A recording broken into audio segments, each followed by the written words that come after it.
Folks, hello and welcome to your Week 6 discussion post. Please have your calculus identification number ready to go this week. It looks like you'll be using the A and E digits from your calculus identification number. So let's read through the problem and then we'll talk through the steps here to get this cleaned up. It says if an airplane is moving at velocity v, the drag d in newtons on the plane is given by this equation, d equals, where the coefficient here, a, is equal to 5.something0, where this a is from your calculus identification number times 10 to the minus 3, and the coefficient b is 3.0 e from your calculus identification number times 10 to the 8. It says find the values for v in kilometers per hour for which the drag is the least.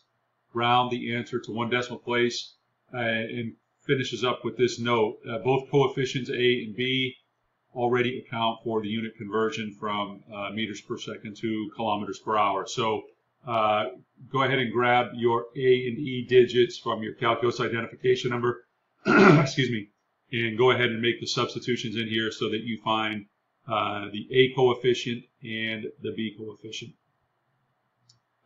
Let's see, first thing I would do here, I would, once you have found your values for A and B, go ahead and substitute them into this equation and then write the equation D equals where you have substituted your values for A and B. Next step, if you go to the statement of the problem here, obviously we're looking for the points, the values of V for which the drag is the least. And so that obviously requires us to find the derivative of this drag equation. So in this next step, let's find the derivative of the drag equation. And from a notation standpoint, you can use derivative of drag with respect to velocity, or equivalently, you can use d prime. Either one of those would notate the fact that you are taking the first derivative of the drag equation. At this point, what we're going to want to do, obviously, is since we want to know where the drag is least, the points of velocity where the drag is least, we're going to want to take your derivative that you have found here, and you're going to want to set that derivative equal to 0. And I leave you a little hint here. Excuse me. It says, looks like a higher order root is in your future.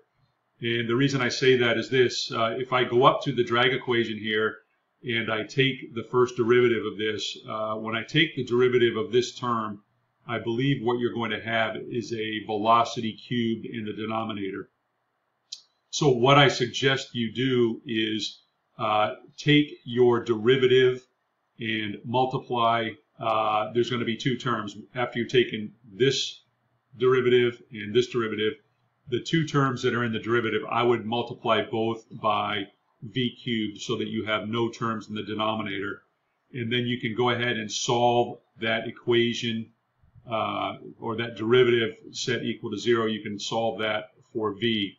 And when you do that, I believe you're going to have v to the 4th power. So you're going to have to take a 4th root of something in order to find the values of v for which the derivative or the slope of the tangent line to the drag equation is parallel to the I guess what would be in this case the v-axis.